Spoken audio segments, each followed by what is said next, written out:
Hmm. Come on, come on, come on.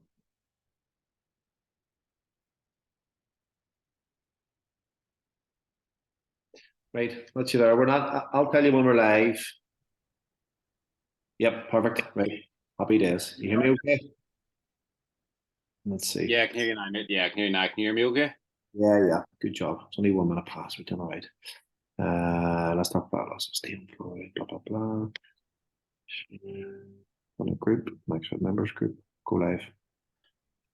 Sometimes this sort of knocks you off and knocks you back in when you go live on Facebook, But we'll see how it goes. I'll get you on the WhatsApp anyway.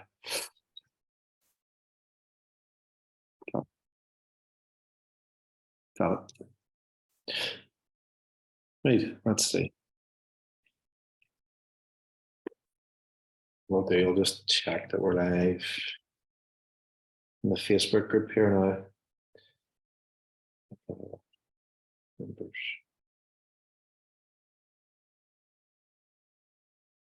Let's see. So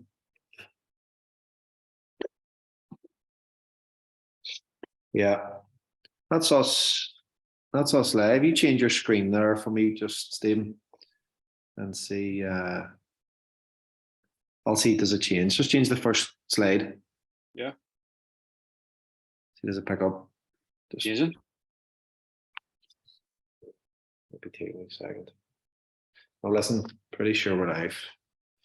Going to take my chances and get started. Yeah. Is there anyone already even to give you the feedback on yeah, whether yeah. they're seeing it change or not? No, that's it. That's us. That's us live. It'll take people a wee second just to get. Do you know what? We'll just get started.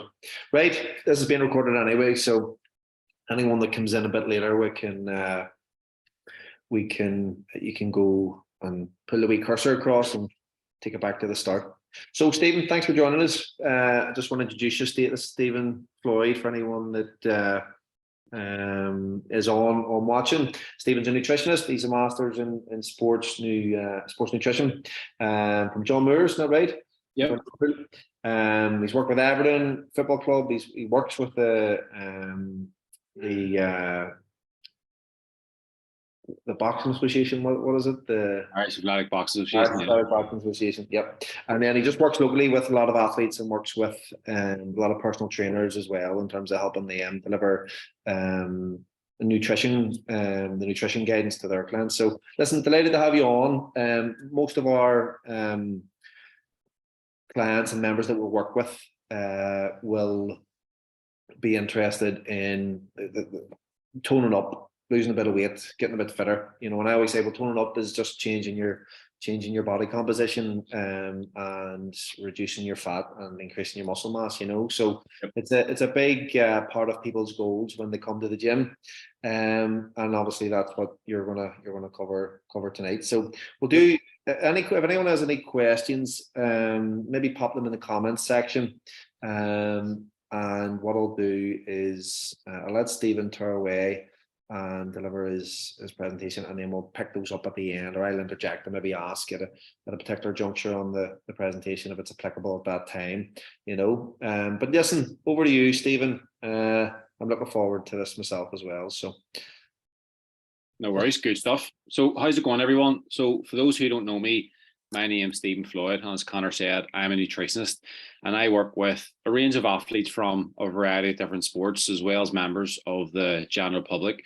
And my main role and main job is to help people achieve their goals through nutrition. So that's to improve their performance, improve their recovery, drop body fat, build muscle, or just improve their overall health.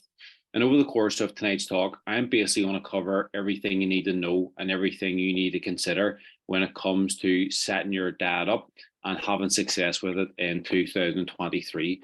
Because as you'll come on to see, unfortunately, the majority of diets fail, meaning out of everyone who loses weight, the majority will put that weight back on. And I want to make sure everyone on this call and everyone who is watching not only gets results, but you're able to sustain those results long term. So as I mentioned there, unfortunately, the majority of diets fail. So out of everyone who loses weight, within 3 years, 95% of those people will put that weight back on. And 2/3, that 95%, will actually put on more weight than what they originally started with. And there's a number of reasons for that. And I'm just going to run through a few of these key reasons over the next few slides. And especially at this time of year when a lot of people are starting out on their nutrition journey, it gives you something to think about and gives you something to consider just to make sure you're not setting yourself up for failure. See, just on that point, Stephen, see that you Yep. saying that like most people that do like a diet, they basically rebound higher than they were. Is that Yes, true?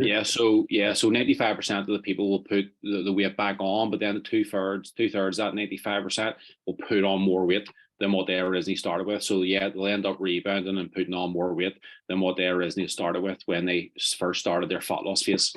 So effectively, the diet is completely counterproductive. because Yeah. And that's over the next few slides, I'll touch on a few of the key reasons why that is the case and why people tend to rebound. Okay, super.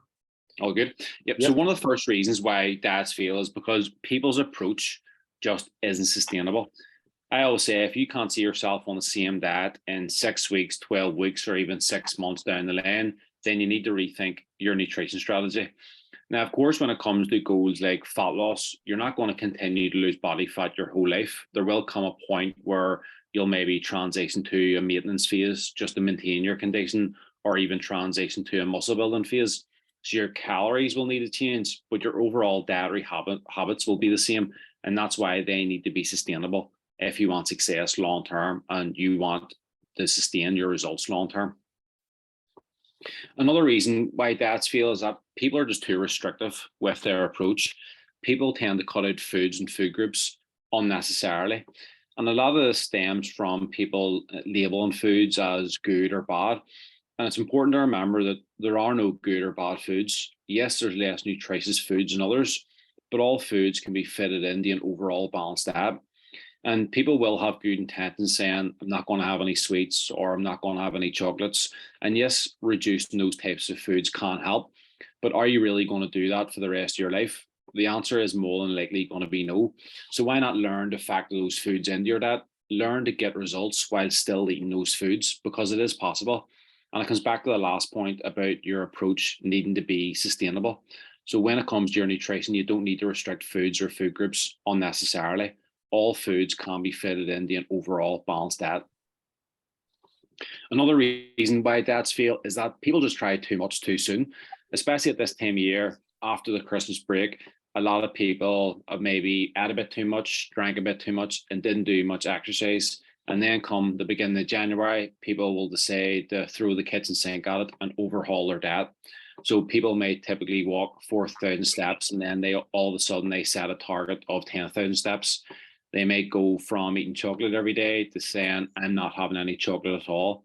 They may go from eating out 3-4 times a week to not eating out at all. So they're setting the bar too high for themselves. When it comes to your nutrition and also your training, it's important to start small with it, find out where you're currently at, and build on the diet gradually.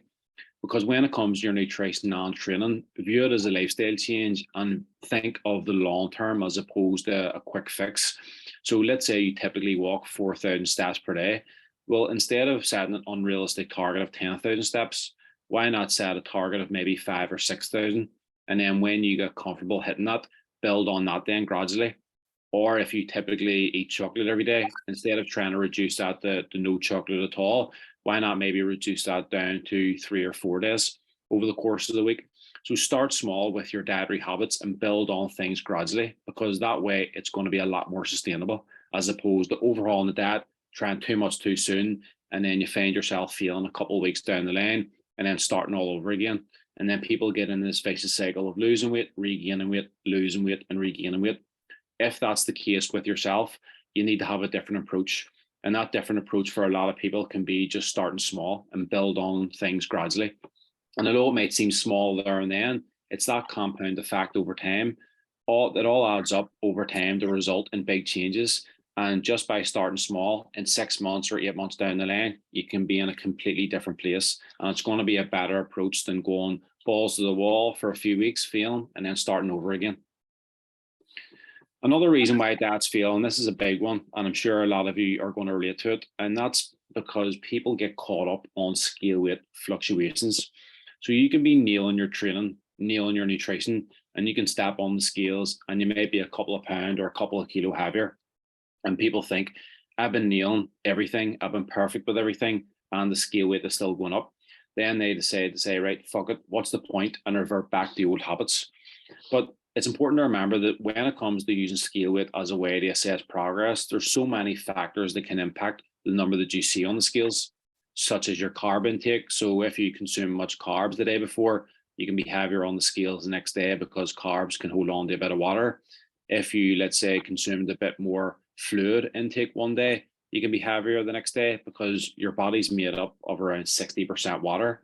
So all it takes is for that balance to be off a bit and the scale weight can fluctuate. Menstrual cycle in females can play a role, muscle soreness, sleep, stress. So the list goes on and on and on. So if you're using scale weight as a way to assess progress, realize that it will fluctuate up and down, even when you are nailing things. But when it comes to using scale weight as a way to assess progress, as opposed to worrying about what the scales say daily, what I would recommend, and something that I do with all my clients, is yes, get them to weigh themselves every day, but don't worry too much about what the scales say. Just weigh yourself every day and then take the average of the week. Because like I said, your scale weight will go up and down, but if you take the average of the week, that accounts for the fluctuations and gives you a good idea of how your weight is actually trending. So every week you take your average and compare your average week to week, and that will give you a much better idea of how your weight is trending over time. And don't expect weight loss to be linear. Don't expect it to go down every single day and every single week. It will go up, it will go down.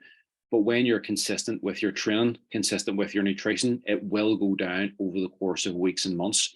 But you have to be consistent for weeks and months, not just a couple of days.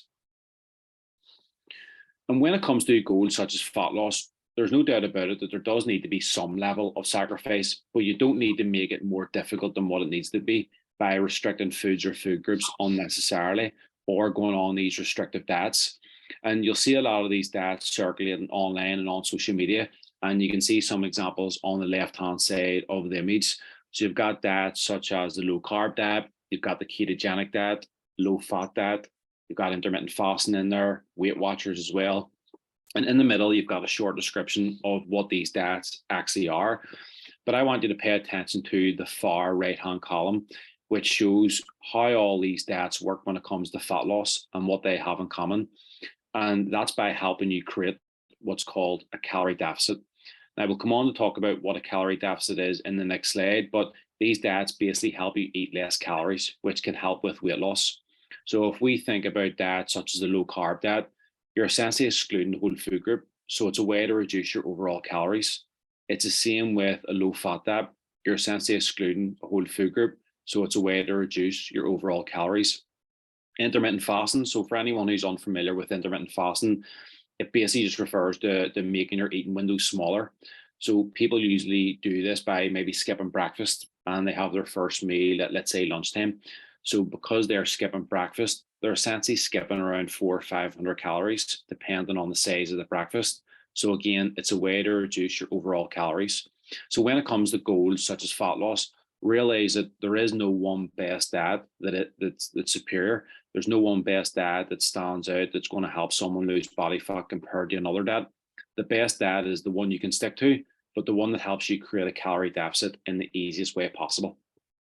So just on that, like the previous slide, Stephen, you're not vilifying any of those particular diets. It's really just a message that they're all using the same strategy, you know? Yeah, so there's no one diet that's really superior, and there's no one diet that anyone should go on. The best diet is the one someone can stick to, and the one that helps them create a calorie deficit in the easiest way possible. So if someone's going on, let's say, a low-carb diet or intermittent fasting, again, there's nothing wrong with those diets. If someone believes that those diets are going to be sustainable, then it's just a case of making sure that that diet is optimized in the sense that they're not missing out on maybe certain nutrients or vitamins and minerals. But as long as they know that it's not going to be magic when it comes to fat loss, they all work the same way. But again, as long as they think that, right, it's sustainable, I realize that it's not superior, but it's something that I can stick to, then that's perfectly fine. But as long as everyone knows that they all work by doing the same thing, there's no one diet that is superior for fat loss.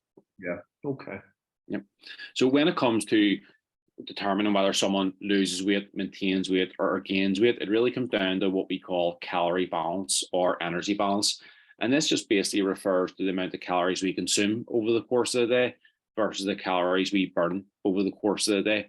So if we start with the left-hand side of the image, out of all the calories we consume over the course of the day, it's really made up of three main food groups, which are protein, carbs, and fats. And we'll come on to talk about each one and talk about the roles they play when it comes to your goals. But for every gram of protein you eat, it has 4 calories. For every gram of carb you eat, it has 4 calories. And then for every gram of fat that you eat, it has 9 calories. So fat is the most energy dense. And out of all the calories we consume over the course of the day, they're really made up of those three main food groups. Then on the right-hand side, you can see the calories we burn over the course of the day. Now, a lot of people make the mistake of thinking that the calories we burn over the course of the day just comes from the training. Yes, that does play a role, but out of all the calories we burn in a day, it's actually made up of a number of other different components.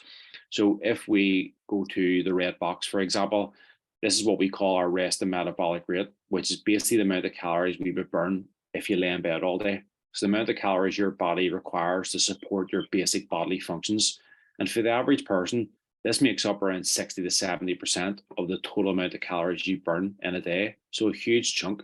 And this includes things like supporting bone health, your immune system as well. So basically your body functions to really keep you alive. Your body burns energy supporting those processes and those functions. Then on top of that, in the green, you've got the thermic effect of feeding, which is basically the amount of calories you would burn just eating and digesting food.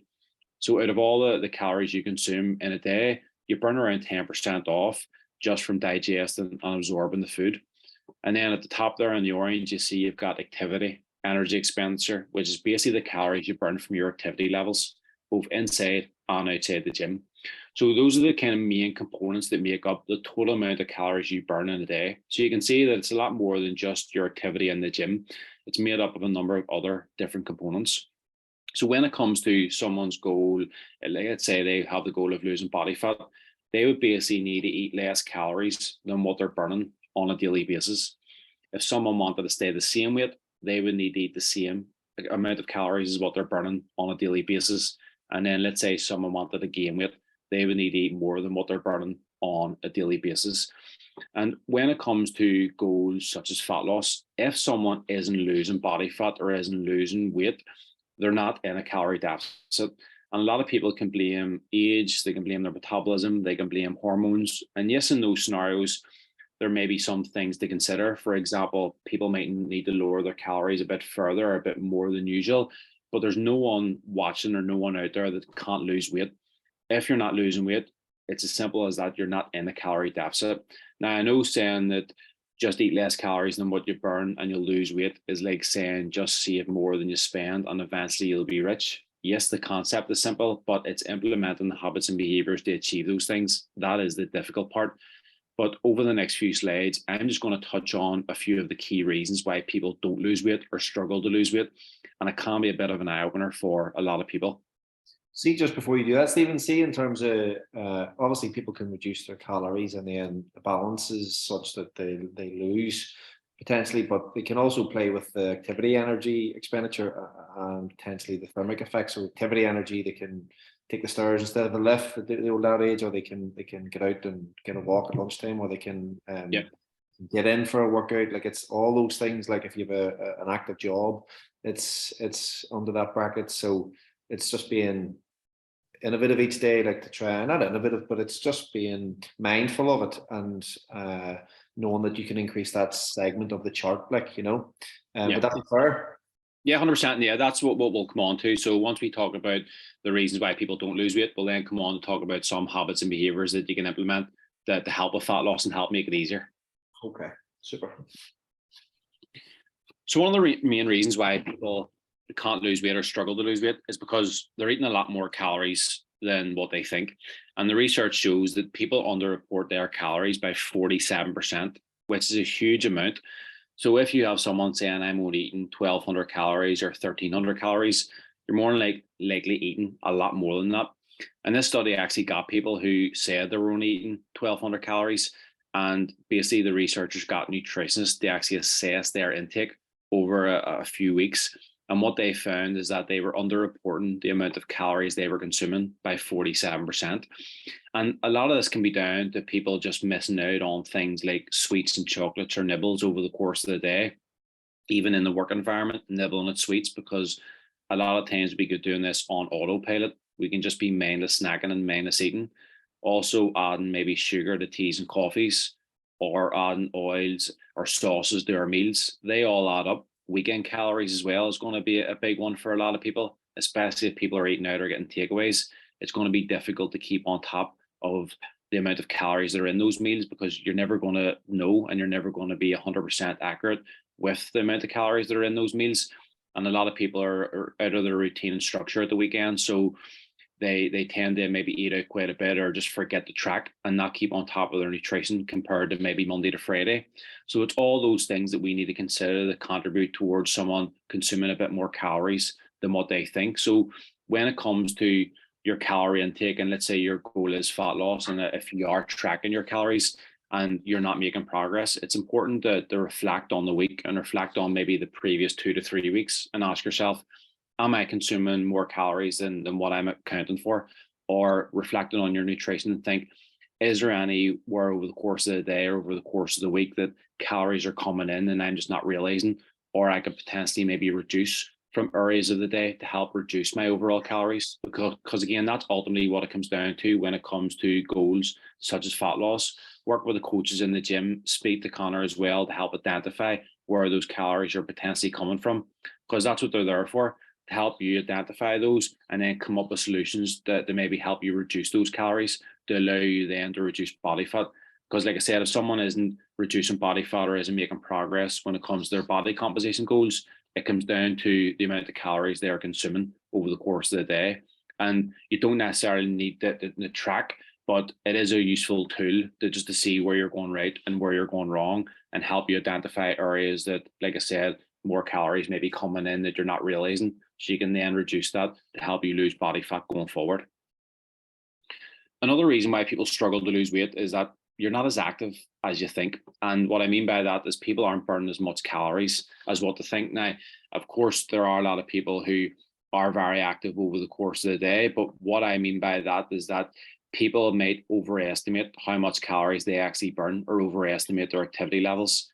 And a lot of this can come down to these wrist-worn devices such as your Fitbit, your Apple Watch, or your Garmin, because the research shows that they can overestimate how many calories you burn by 93%, which is a massive amount. And you'll get people after a session putting up a picture of their Apple Watch and it says it burned 1,000 calories or it burned even 600 calories. But the research shows that they overestimate how much calories you burn in that session. So you've more than likely burned a lot less than that. And the reason why this is important to consider when it comes to goals such as fat loss is that after the session, people think they can eat those calories back. They think, I've done a really tough session, I've burned 1,000 calories, so I can eat 1,000 calories. And what ends up happening then is that they eat a lot more calories than what they've actually burned. And as a result of that, it takes them out of that calorie deficit. And that's why people can struggle to lose weight. So when it comes to even these wrist-worn devices such as the Fitbit or Apple Watch, yes, they're beneficial to give you an idea of your activity levels, especially when you're keeping a close eye on your step count, but don't rely on it to tell you how much calories you've burned in a day, because they're not very accurate. That's something I think most people wouldn't know, Stephen. Like, I didn't know that myself, that they were so inaccurate on that front. Like, so it's yeah, that's enlightening. Yeah, 100%. And it's just something to consider as well, because a lot of people might look at it and think that I burned 3,500 calories, and then they decide to eat those calories because they think, right, that then I can get away with that. But what the research shows is that they tend to overestimate, and people burn a lot less calories than what they think. And it is just something to consider as well, that when it comes to goals such as fat loss, not to rely on them to tell you how much calories you burned. When it comes to goals such as fat loss, and when it comes to assessing progress, we'll come on to talk about it, but depending on how things are going, you're going to have a fair idea of what needs to be adjusted. Like you said there as well, is it a case of maybe increasing my activity levels, or is it a case of reducing my calories? But doing both is going to be your best bet. And once we come on to talk about some habits and behaviors you can implement, that's going to be beneficial to help you achieve those things. And one thing you'll also hear people say is that I don't eat much and I can't lose weight. And we've probably all been there ourselves where they maybe say that I'm only eating 1,200 calories and I'm not losing weight. And there is some truth to it in the sense that they might not be eating much food in terms of the weight of the food, but the food they are eating just tends to have a lot of calories. And to give an example of exactly what I mean, if we look at this image, both photos have the exact same amount of calories. So in both photos are around 1,600 calories. The only difference is the diet on the left consists of what we call high calorie density foods, and the photo on the right consists of what we call low calorie density foods. So when we think about high calorie dense foods, we're really thinking about foods that don't have a lot of weight, but have a lot of calories. And this tends to be highly processed foods. So if we look at this image on the left, you can see you've got half a burger in there, you've got chips, you've got Coke, and you've got crisps. So you can see how easy it is for someone to maybe not eat all day, get to the end of the day and consume these types of foods, wake up the next day, reflect on the day before and think, I didn't really eat much yesterday. And then even get to the end of the week and think the exact same. But the food they did eat just tended to have a lot of calories. Whereas if you look at the image on the right, it consists of what we call low calorie density foods. So foods that have a lot of weight, but not much calories. So if we think about fruit and veg, for example, I always recommend clients and people that I'm speaking to that when it comes to goals such as fat loss, if you like veg, double down on it. Try and pack your plate out at veg with your lunchtime meal, your dinner time meal, because it's not going to have much calories, but you're going to get a lot of food on your plate. So you're really maximizing your calorie budget. And also food such as whole meal or whole grain products. So you see in there, you've got brown bread, you've got oats, you've got yogurt as well. And these are some of the foods that we're going to come on to talk about in some of the food groups. But you really want to maximize your calorie budget through these types of foods. And that's the benefit of consuming nutritious foods when it comes to goals such as fat loss, because they're going to keep you full and going to keep you satisfied.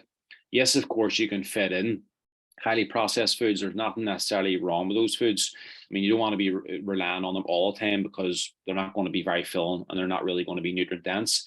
But you can add them into your food to have an overall balanced diet. But you can see if the majority of your calorie intake is coming from these types of foods, it's going to be pretty easy to overconsume, because if you look at the image on the left, there's not much food in terms of the weight of the food. So whereas if we focused on the foods on the right, and again, we'll come on to talk about where these foods come from and what foods to focus on to make fat loss easier. But you can see how easy it is then to really maximize your calorie budget. And when it comes to people's calorie target, even when I'm recommending, let's say, a certain calorie target for a client, and they may think that calorie target is low, I'll struggle to hit that or struggle to stick to that. I'll always go over. But it's usually because they're relying on these types of foods. So of course they're going to find it difficult to stick to that calorie target. But once they start prioritizing nutrient dense foods, all of a sudden they actually struggle to hit the target because they're full and they're satisfied. So when it comes to goals such as fat loss, we really want to maximize our calorie budget through these types of foods. And these are the foods that I'm going to come on to touch on. And when it comes to actually finding out then how many calories you should eat and how many calories you should require for your goals, the best thing you can do is stick to a calorie target for at least a 2-week period. So there's a lot of different calculators online where you can estimate how much calories you require for your goals, whether it's to build muscle, whether it's maintain your weight, or whether it's to lose body fat. They're never going to be 100% accurate, and they don't need to be. What I would recommend is just sticking to a calorie target for at least a 2-week period, or at least just stick to your current dietary intake for at least a 2-week period, and just note everything down or track everything as accurately as you can.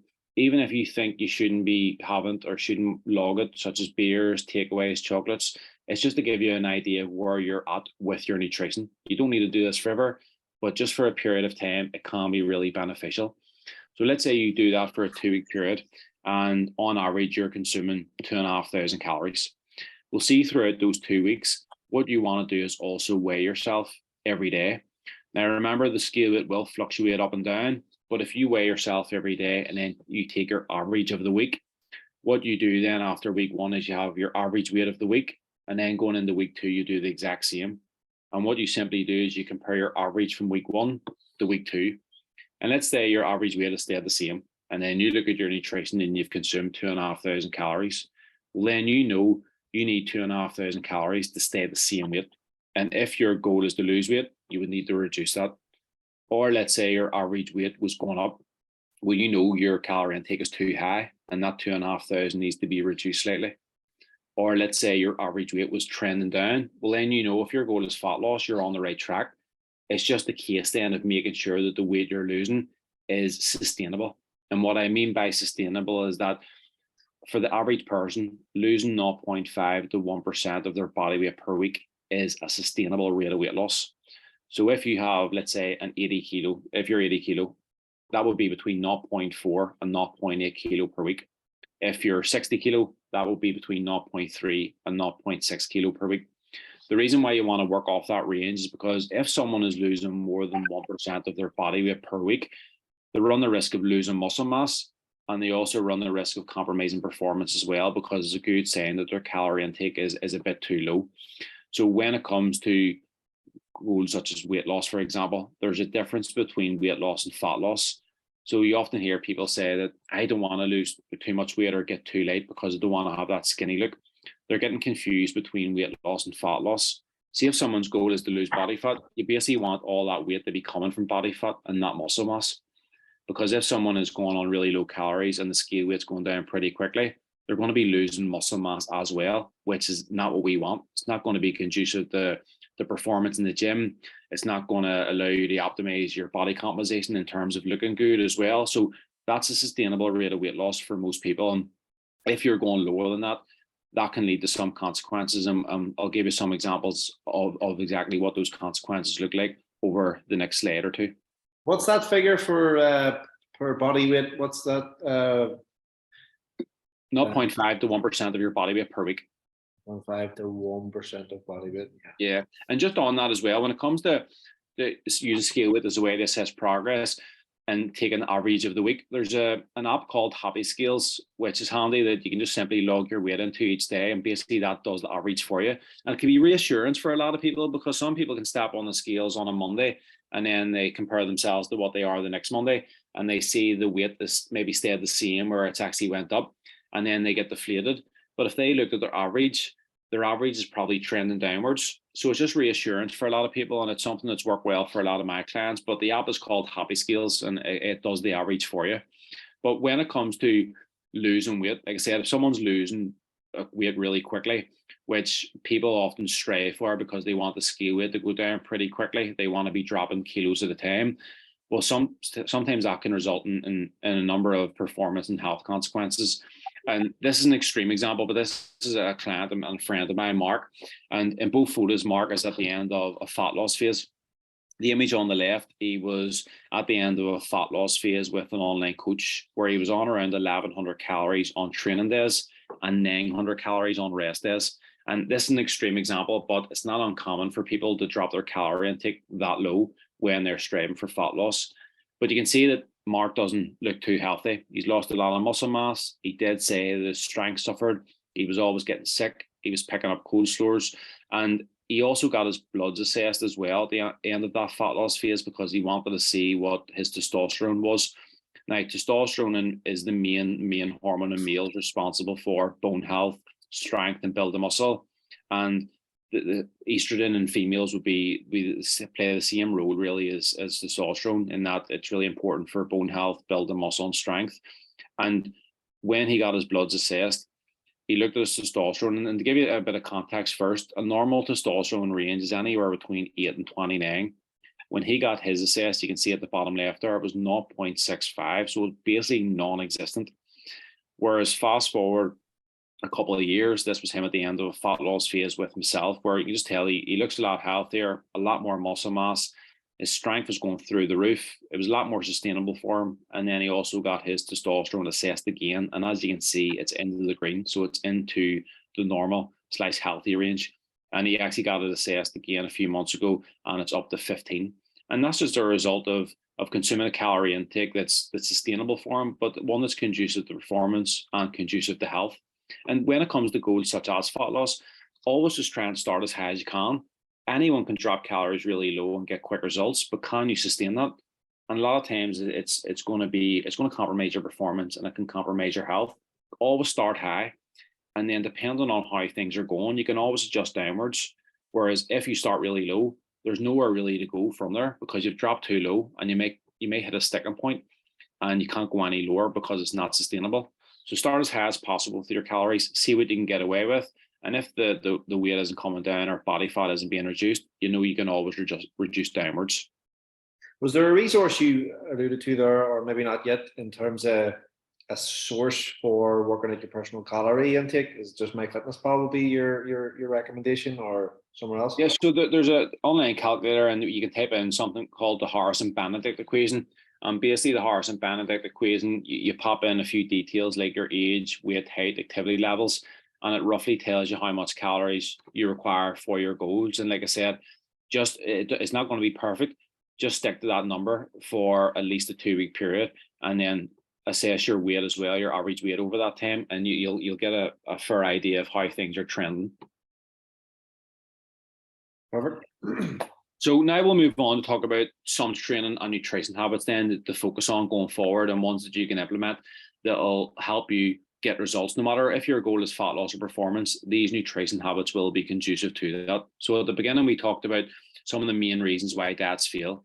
Then we talked about some of the main reasons why people struggle to lose weight. These training habits and nutrition habits that you can go away and start to implement going forward will help make that process easier, and they'll be conducive to either fat loss, performance. No matter what your goals are, these habits will help with that. So the first one we're going to start with is activity. Now, we're not going to worry about activity in the gym because Connor and the other coaches will have that covered, but I want to focus on the activity outside of the gym. And I know that, Connor, this is something you touched on. Remember that we said that when it comes to the calories we burn over the course of the day, it's made up of a number of different components. And one of those components was your activity levels. So you burn calories through your activity, both inside and outside the gym. But what's often neglected is activity outside of the gym. Because people might be nailing their training in the gym, nailing their nutrition, and they might not be getting the results that they want. But you look at what they do outside of the gym, and they might not be very active. They might have a 9 to 5. They might go to the gym, train for 45 minutes, and then they go home and then they sit and maybe watch TV and Netflix. So over the course of the day, they're not very active. And to give you an idea of just how many calories you can burn from increasing or prioritizing activity outside of the gym, this study was done in 2000. And on the left-hand side, you can see you've got the different activities. So you've got resting, sitting while fidgeting, which most people will be doing with their hands now, standing while fidgeting, and then walking at different speeds. And on the right-hand side, you can see just how much calories you can burn per hour doing these different activities. So if you go to the third one down, sitting while fidgeting, for example, roughly 120 calories per hour just doing that. Standing while fidgeting, around 150 calories per hour. And then you can see walking at 3 miles per hour, which is a brisk walk, 300 calories per hour. Now, it's important to note that this study was done in obese subjects. So the larger someone is, the more calories they are going to burn for a given movement. But the point is still the same, is that just by moving more outside of the gym and being a bit active outside of the gym and over the course of the day, you can burn a lot of calories, and that's going to make fat loss easier. And when it comes to the impact that activity outside of the gym has on body composition, so this is what we call non-exercise activity, thermogenesis, and that's just a fancy term for your activity outside of the gym. So it can be simplified to NEAT. But basically, this study in 1999 got 16 people, and it overfed them by 1,000 calories. So it gave them 1,000 calories more than what they required. And they done this every day for 8 weeks. And what they found is that some people only gained 0.4 kilo of fat, despite overeating by 1,000 calories. And others gained 4 kilo of fat, which isn't really surprising. But when the researchers looked at it in a bit of detail, what they discovered is that those who only gained 0.4 kilo of fat were the ones who ended up increasing their NEAT. So they ended up doing more over the course of the day. And as a result, they ended up burning an extra 650 calories. Whereas those who didn't increase their NEAT, they were the ones who gained 4 kilo of fat. So what this study showed is that even when someone is overeating their calories, if they were active over the course of the day and they were moving a bit more, they can keep body fat to a minimum.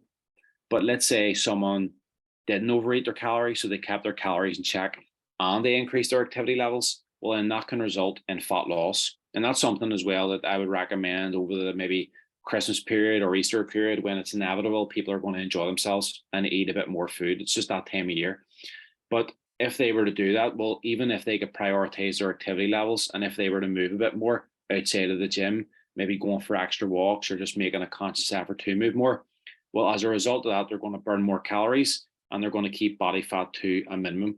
Whereas if someone didn't really move at all and they overate, well, that can result in weight gain. So it is something to consider to make fat loss easier. The more you're active over the course of the day, the more calories you can burn. So now we're going to move on to talk about the food groups then. So when it comes to protein, carbs, and fats, remember we said that they make up the total amount of calories we consume over the course of the day. Now we're going to talk about the importance of each group and the role that they play, especially when it comes to goals like fat loss and when it comes to goals such as performance. So when it comes to fat loss or even to maintain your weight or gain weight, that comes down to someone's overall calories. So that is the priority. Someone isn't losing weight, it comes down to their calories. But the next most important thing to focus on for people is going to be protein, because protein is going to be important to maximize muscle building. And it's also going to be really important to help your muscles repair, especially after training as well. And remember, when it comes to goals such as fat loss, we want to make sure that the weight we're losing is coming from body fat and not muscle mass. And consuming protein is going to help with that as well. And protein is also really important because it has a high satiety rate, so it keeps you fuller for longer, so you're less likely to overeat, which again is going to be beneficial for goals such as fat loss. And when it comes to people consuming protein and weight training, a lot of people think about doing both just to look good, to build muscle to look good. But it's also really important to weight train and eat protein to build muscle to improve your overall health as well. Because as we age, we develop something called sarcopenia, which is a loss of muscle mass and a loss of muscle strength as we age. Now, this can start to happen in our 40s and 50s, but it can even happen in as early as our 30s. And that's why you tend to see that when people get old, they become more frail, and when they fall, they're more susceptible to breaks because they don't have the muscle to protect them. It's the same with their mobility as well. They struggle to perform basic movements because they don't have the muscle there to improve their mobility. And you can see what a muscle looks like of an average healthy adult on the left-hand side. And then you can see what happens to muscle just as a result of the aging process. It starts to shrink. So when it comes to weight training and eating protein and building muscle, just don't think about looking good or performance. Yes, they are going to be important for a lot of people, and that's going to be people's main goals. But it's also really important for your overall health as well. And the more muscle you have, the longer you can live. And just to familiarize everyone with where protein comes from within the diet, so you've got eggs in there, you've got fish such as salmon, tuna, protein yogurts, which are really popular nowadays, milk, and then protein supplements as well can be beneficial and can be handy when people struggle to hit their protein target. So this is the types of food you want to be consuming a bit more of to help you hit your protein target. And when it comes to knowing then how much protein someone should eat over the course of the day, the recommendations range from around 1.6 to 2.2 grams of protein for every kilo that you weigh. Now, when it comes to goals such as maintaining your weight or building muscle, remember that we said that let's say put on weight, you would need to eat the same amount, or you would need to eat more calories than what you're burning on a daily basis.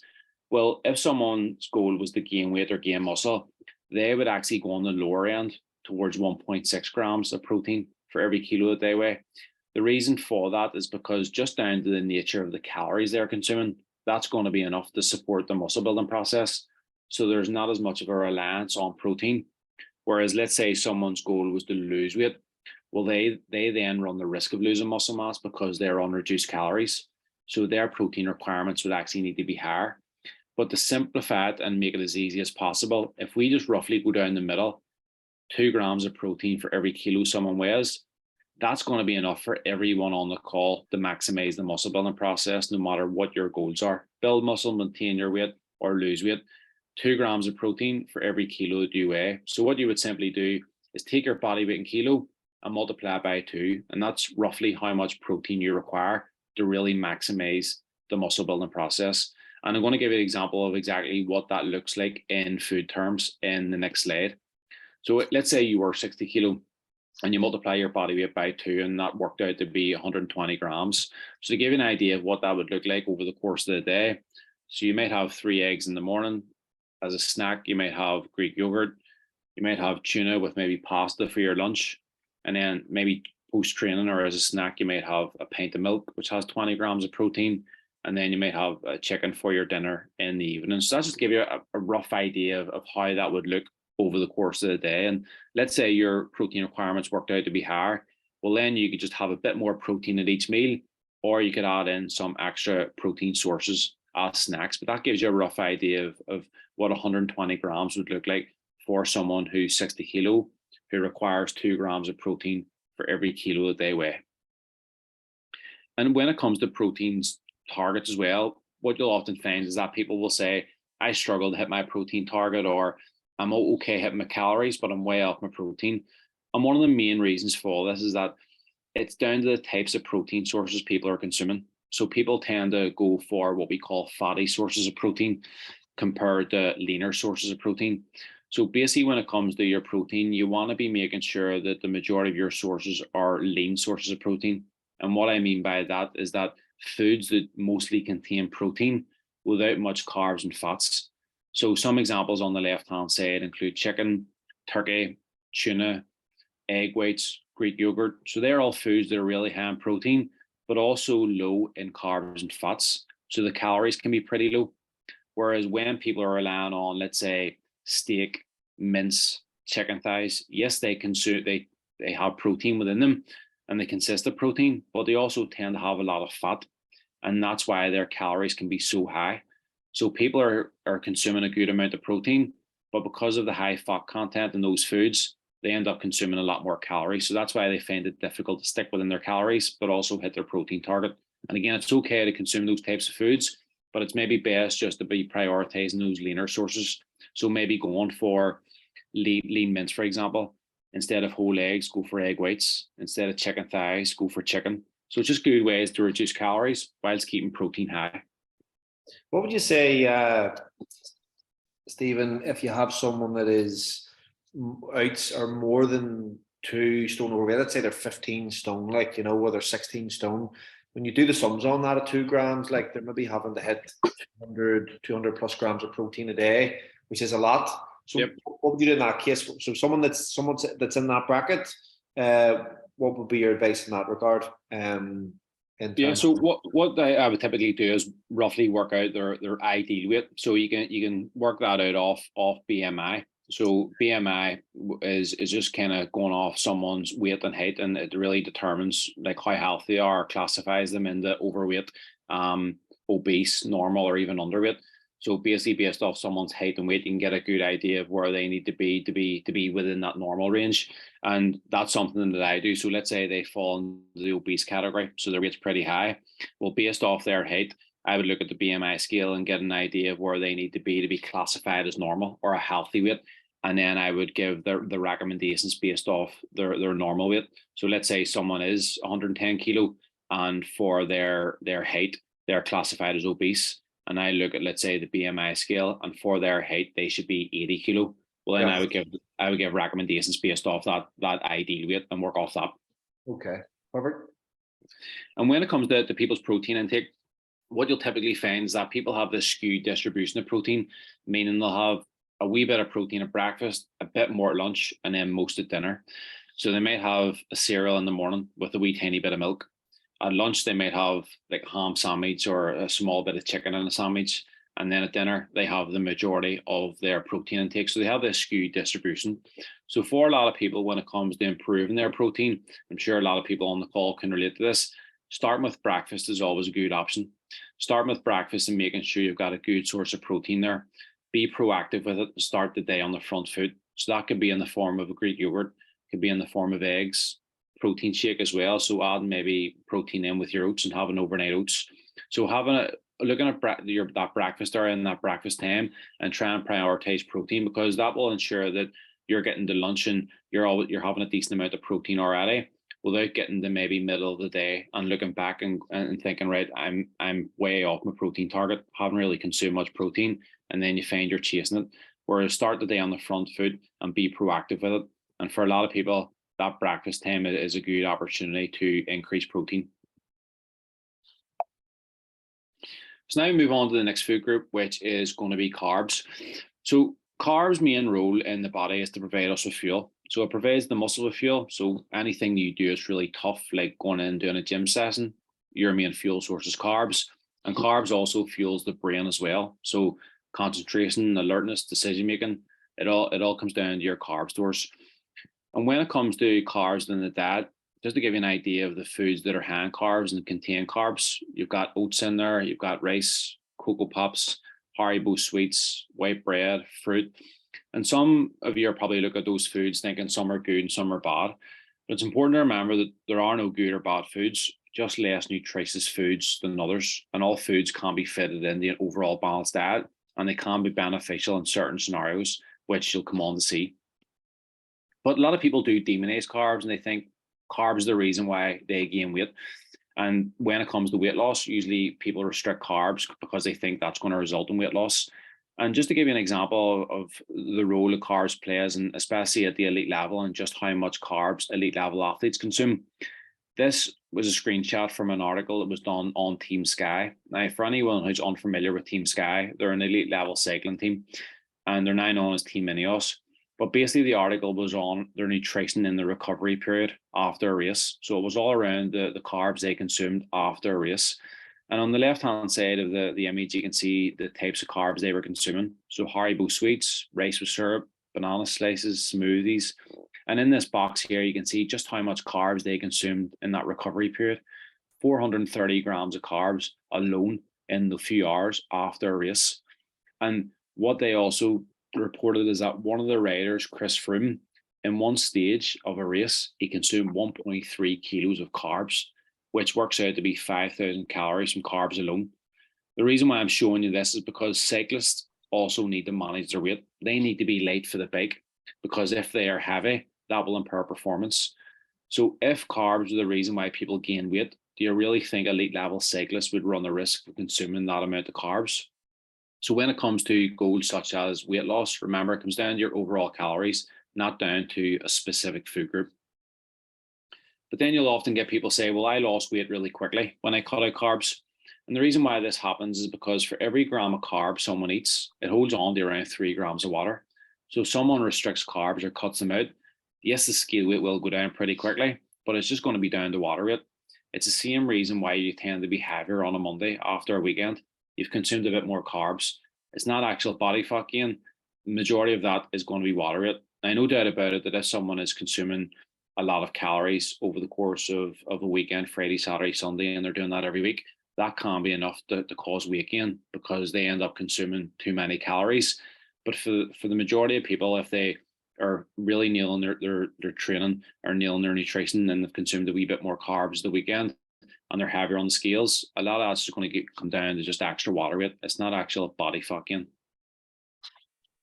And if we just go back to this image, which shows where carbs comes from within the diet, and remember that we said that some are probably looking at that and thinking some are good and some are bad. And we said that there's no real good or bad foods, just less nutritious foods than others.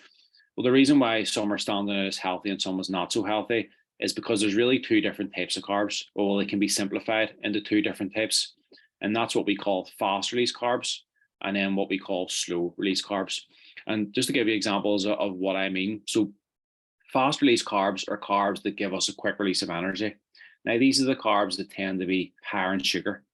And some examples may include Haribo sweets, Cocoa Pops, Lucozade Sport. Now, again, there's nothing necessarily wrong with these foods, but these types of foods tend to be a bit higher in sugar and they tend to lack other important vitamins and minerals. The likes of Haribo sweets, Cocoa Pops, Lucozade, they tend to lack important vitamins and minerals and they tend to be high in sugar. So these are the types of carbs you do want to be reducing within the diet. Now, it's not because, again, sugar causes weight gain. The problem with sugar is that it's not very filling, so it's easy to overeat. We all know how easy it is to overeat on Haribo sweets. Like a bag of Haribo, maybe 600 calories, and it wouldn't really be very filling. So that's why it's best to reduce those types of foods, and they also don't really have other important vitamins and minerals. Or when it comes to your carb sources, you want to be prioritizing what we call slow release carbs. And these are basically carbs that tend to be lower in sugar, but also packed with other important vitamins and minerals. So to give you examples, it would be fruit, it'd be veg. And if we think about white rice, white bread, white pasta, think the opposite. Think brown rice, brown pasta, brown bread. sweet potatoes and also potatoes as well. They're all good sources of carbs that tend to be lower in sugar, but also high in what we call fiber. And fiber is really important for your gut health. And one thing about fiber as well is that it's very filling. So for goals such as fat loss, it can be beneficial. So they are the types of carbs you want to be consuming the majority of the time. And of course, there is room for Cocoa Pops, Lucozade Sport, Haribo sweets, but you don't want to be relying on them all the time because they're not going to be very filling. It's going to be easy to overconsume, and they're going to lack other important vitamins and minerals, which are really important for your overall health. And then the last food group we'll touch on before moving on to talk about some things to consider to ensure that you have success with your goals long term. The last food group we'll touch on is going to be fats. Now, fats are also really important to provide us with energy, but they're also really important for hormone production. So think about testosterone in males. Fats is really important for that. Estrogen in females, fats are really important. And estrogen and testosterone are really important for building muscle strength and also bone health. Fats are also really important to help you absorb certain vitamins within the diet. So when we talk about getting a varied diet and consuming a lot of fruit and veg, it's because we want to get different vitamins and minerals in. Well, consuming fats is really important to allow you to absorb some of those vitamins to get the full benefits. And when it comes to your fat intake, you want to make sure that it's not below 20% of your overall calories. So to give you an example, if your calorie intake was 1,800 calories, you basically don't want to be consuming less than 360 of those calories from fats, because that's when maybe hormone production can start to become compromised, and also your ability to absorb certain vitamins can become impaired as well. But in my experience, a lot of people don't struggle with that, but it's just something to consider if someone restricts fats or cuts back on them too much because they think that that's going to help with weight loss. Sometimes you can be doing more harm than good. And again, just on that, remember when it comes to the weight loss or weight gain, it comes down to someone's overall calories, not down to a specific food group. But Stephen, on that, will you just rerun through the rationale to why you don't go below 20% on as a proportion of your intake in fat? Yeah, just those benefits, mate. Hormone production and your ability to absorb certain vitamins. Below 20%, those processes can become impaired. Okay, perfect. Yep. And just to give you an idea of where fats comes from within the diet, so likes of olive oil, nuts, salmon, seeds, avocado, all really good sources of fats. And these are the types of the fats you want to be consuming more of. Now, when it comes to fats, remember that for every gram of fat that you eat, it has 9 calories. So it's energy dense. It is something to consider, because if someone's goal is to lose body fat, a tablespoon of olive oil, for example, has roughly 120 calories. The same with peanut butter. So again, it's these sneaky calories people might not even realize they're consuming that's driving their calorie intake way up. So it is something to consider if someone's goal is to lose body fat. And over the last few slides, I'm just going to talk about some of the characteristics of my most successful clients. So remember at the beginning that we said that the majority of diets fail, meaning that everyone who loses weight, the majority will put that weight back on. What about the small percent who are able to get results and sustain them long term? What do they do differently? And this is something that I see in practice with my clients, but it's also backed by research as well. So the first one is identity change. People who get results and sustain them long term reinvent themselves. So if you think about having a goal such as to achieve a certain look, to get fitter, to get stronger, think about that person you want to become and think about the habits and behaviors that they would be implementing on a daily basis, and start to implement those habits and behaviors now. So even if you think in terms of the way you speak and think, so let's say you said, I'm going to try and get to the gym this week. That's a big difference between saying, I'm going to go to the gym this week, or I go to the gym each week, or saying, I'm going to try and get 10,000 steps per day, compared to saying, I walk 10,000 steps every day. So you can see how there's a difference there, that when it comes to having a goal such as to achieve a certain look or to get fitter, to get stronger, it's important to think about that person you want to become and start to think like them, start to talk like them, and start to act like them, start to be that person. And that's been shown to help people not only get results, but sustain them long term. Continuous self-monitoring is another one. So this can come in a number of different forms, but it can include things like weighing your food, tracking your calories, also weighing yourself. These are just all ways to monitor your progress, is to give you a good idea of kind of where you're at with things, and to give you a good idea of whether things need to be adjusted. But even when it comes to tracking calories for fat loss, for example, we did say at the beginning that you don't need to do it, but it's a useful tool, and it's definitely one of the best tools, because it just gives you an idea of where you're at with your nutrition. You don't need to do it long term, but if you were to do it for, let's say, a short period of time, just view it as an educational tool to help you become more aware of your calorie choices. It can help you identify if a food's high in calories, low in calories, and really help you identify where you're going right and where you're going wrong. For example, I had a client say to me that they had a Domino's, and they logged a dip that they had with it, a garlic and herb dip, and it was one of the bigger pots, but they seen it was around 600 calories. And it was so easy to overconsume that and not even realize. So again, it comes back to why people struggle to lose weight, and it's sauces and oils that can be added to meals. But stuff like that, why the likes of tracking your calories or keeping a note of things is useful, because it can help you see where you're going right and where you're going wrong. So tools such as tracking your calories can be beneficial in the short term to set you up for long-term success. Continuous goal setting is another one. So we all have goals of maybe losing body fat, getting stronger, getting fitter. But we've probably been there where we've maybe had a goal of losing a certain amount of weight and we've got there, and then we get a bit complacent, and then we tend to revert back to our old habits. But what the research shows, and what I see in my practice, is that those who are able to sustain their results are constantly setting themselves new goals. So once they get to a certain maybe look, their next goal is to maybe run a 5K. After that, their next goal may be to get stronger on a certain lift. So it's constantly setting yourself new goals. And you can even break that down into weekly goals. So one week it may be to attend a certain number of gym sessions. The next week it may be to hit a number of steps. Or the next week it may be to get stronger on a certain lift. So constantly challenge yourself and constantly set yourself new goals, because that has been shown to be another characteristic of people who get results and sustain them long term.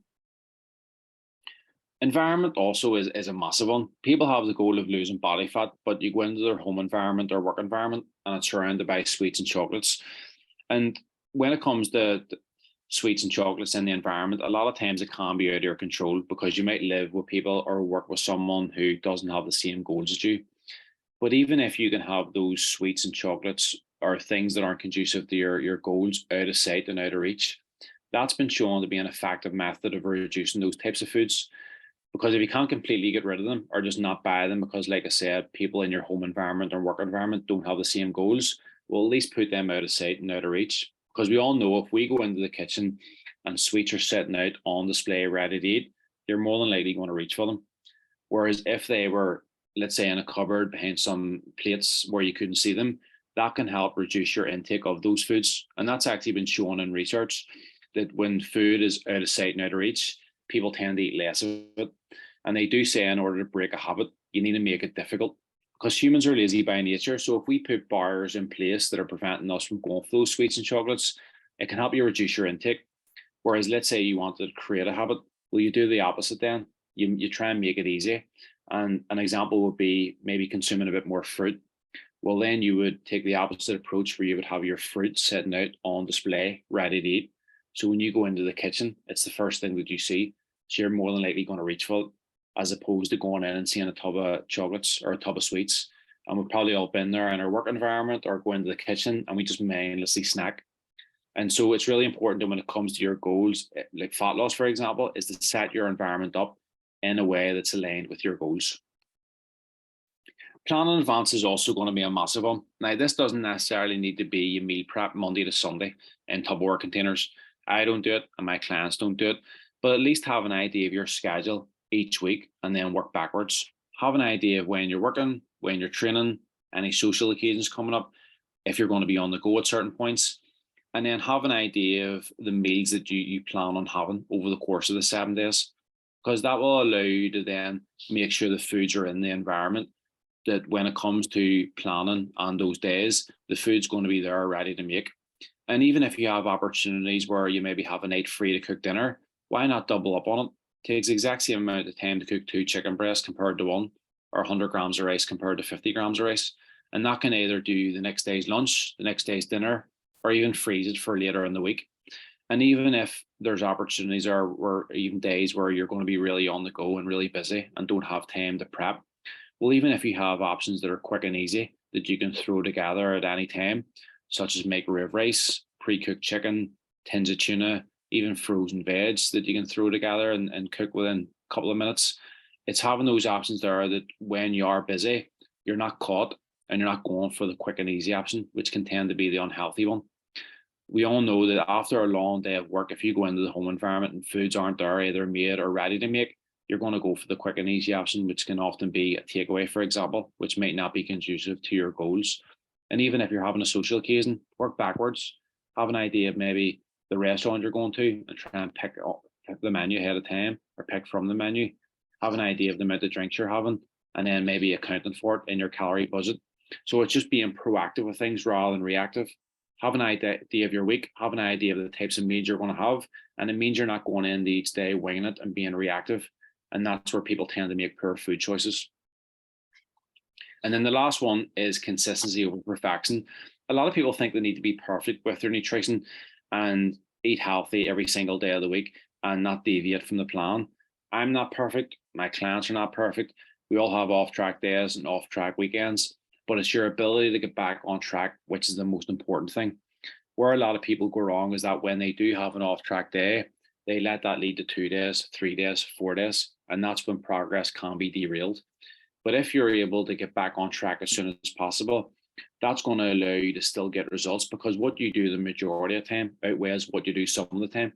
So one day or one off track day or one off track meal in the grand scheme of things isn't really going to be a big deal when you zoom out and look at the bigger picture and realize that you've been consistent with everything over weeks and months. And yes, you had a couple of days here or there, but that's life. It's important to not let that become a habit where it leads to 4 days and 5 days. Like I said, that's going to be enough to derail progress. So when it comes to your nutrition and training, it's about striving for consistency as opposed to perfection. Thanks very much. And if anyone has any questions or Connor, any are coming in, you can just ask away, mate.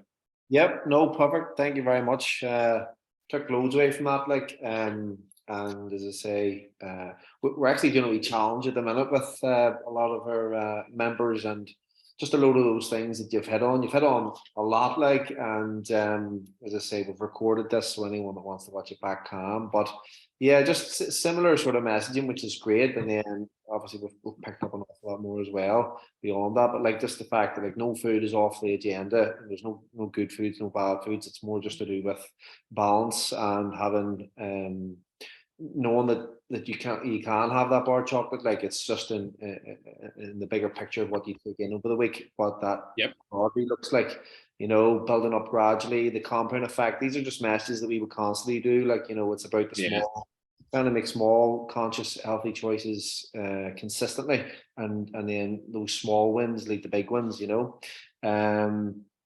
and then, just the examples were great in terms of how they could get those activity levels up and the different food groups that could be sticking to. But I love that sort of think, talk, and act like, like that person. And again, we've done a wee bit of work on that over the last 2 weeks, actually, on the challenge and putting the educational post in. And the first couple of days, we're thinking about their why and doing a goal setting, and then nearly writing a description of the person that they are or they would like to become, and then talk about that person, because you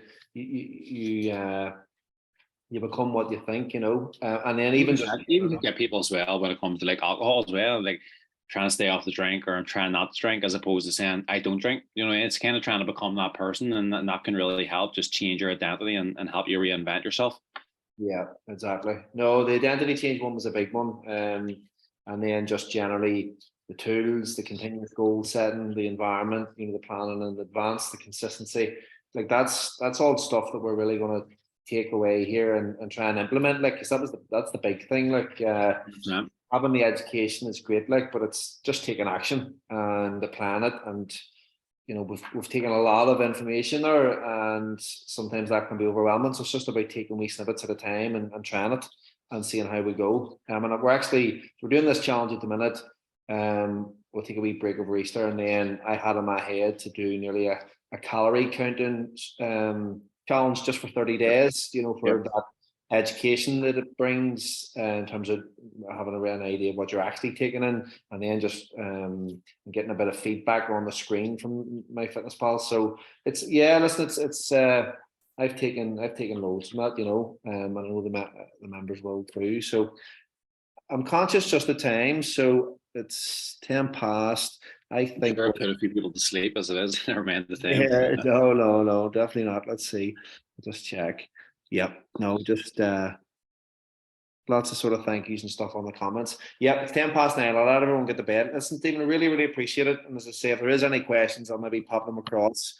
But Sunday night, Monday mornings tomorrow.